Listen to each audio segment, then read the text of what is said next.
নমস্কার বন্ধুরা, আমি সুদেষ্ণা বংঘরানায় আপনাদের সকলকে জানাচ্ছি স্বাগতম। আপনারা আমাকে আজ প্রথম দেখছেন।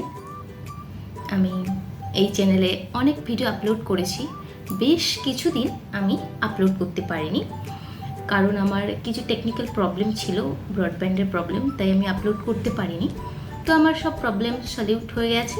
তো আজ থেকে আমি ভিডিও আপলোড করতে শুরু করেছি। যেহেতু আমের সিজন চলছে, ভাবলাম আমের কিছু রেসিপি আপনাদের সাথে শেয়ার করি। তো আজ আমি আমের পায়েস বানাবো, যা খুবই ইজি, খুবই টেস্টি, যে কেউ বানাতে পারে, খুবই সাধারণ, খুবই সামান্য উপকরণ দিয়ে।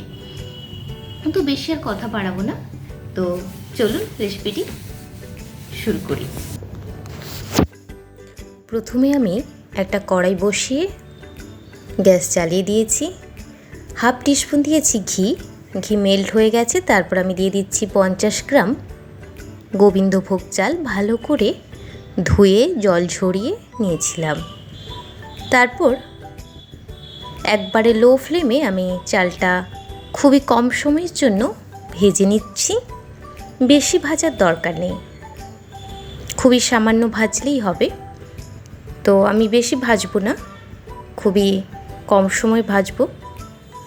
চাল ভাজা হয়ে গেছে, আমি দিয়ে দিচ্ছি দুধ। আমি এখানে 500 ml নিয়েছি। যেহেতু আমি নিয়েছি 50 গ্রাম চাল, তাই সেই অনুযায়ী নিয়েছি 500 ml দুধ দিয়ে ভালো করে আমি চালের সাথে মিশিয়ে নিচ্ছি। এই রেসিপিটি খুবই ইজি, খুবই কম উপকরণ দিয়ে বানানো যায়। আপনারা অবশ্যই বাড়িতে ট্রাই করবেন। তো আমি ফ্লেম এখানে হাই করেছি। এই দুধ ফুটে উঠলে আমি ফ্লেমটা একবারে লো করে দেব। তারপর আমি দিয়ে দিচ্ছি ঢাকাটা এইভাবে আলতো খোলা থাকবে, না হলে দুধ উতলে পড়ে যাবে। তো এইভাবে আমি 10 মিনিট ঢাকা দিয়ে রেখেছিলাম। 10 মিনিট পর দেখুন, আমি খুলে দেখলাম আমার চাল সেদ্ধ হয়ে গেছে।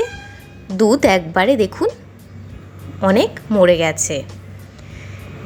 এরপর আমি দিয়ে দেব চিনিটা আমি দিয়েছি এখানে 1/3 কাপ। আর চিনি চাল সেদ্ধ হয়ে যাওয়ার পর চিনিটা দিতে হবে, না হলে চালটা সেইভাবে ভালো সেদ্ধ হয় না। আমি এখানে আর কোনো রকম আমন্ড বা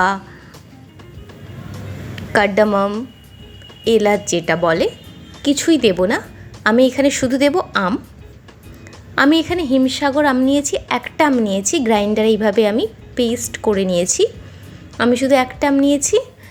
আপনারা যদি মনে করেন যে আমি বেশি আম দিয়ে বানাবো, তো অবশ্যই বানাতে পারেন, কিন্তু আমার মতে 50 চালে একটা আম যথেষ্ট। আর আমি আর কোনো রকম ফ্লেভার দেবো না, যেহেতু আমি আমের ফ্লেভারটা নেব।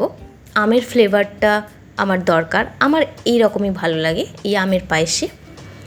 তো আপনারা যদি মনে করেন যে আপনি এলাচের গুঁড়ো দেবেন বা কোনো ড্রাই ফ্রুটস দেবেন, অবশ্যই দিতে পারেন, কিন্তু আমার মতে শুধু আমের পায়েসে আমটাই বেস্ট। তাহলে আপনি আমের ফ্লেভার পাবেন আর খুবই ভালো লাগে।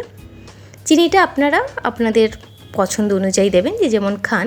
যেহেতু এই আমটা খুবই মিষ্টি, আমি টেস্ট করে দেখেছি, যেহেতু সিজনাল আম, তো অবশ্যই খুবই মিষ্টি হবে। তো আমটা অসম্ভব মিষ্টি ছিল। আর আমার পায়েস রেডি। আমি একটা পাত্রে সার্ভ করে নিয়েছি। দেখুন কালারটা অসাধারণ এসছে। তো অবশ্যই বাড়িতে আপনারা ট্রাই করবেন। অসম্ভব ইজি, অসম্ভব টেস্টি একটি রেসিপি। এই আমের দিনে তো অবশ্যই আমের বিভিন্ন ধরনের ভ্যারাইটিস রেসিপি বানানোই যায়, তার মধ্যে এটা একটা অবশ্যই বানাবেন। আর যদি ভালো লেগে থাকে এই রেসিপি, অবশ্যই লাইক করবেন, শেয়ার করবেন, সাবস্ক্রাইব করবেন। নমস্কার।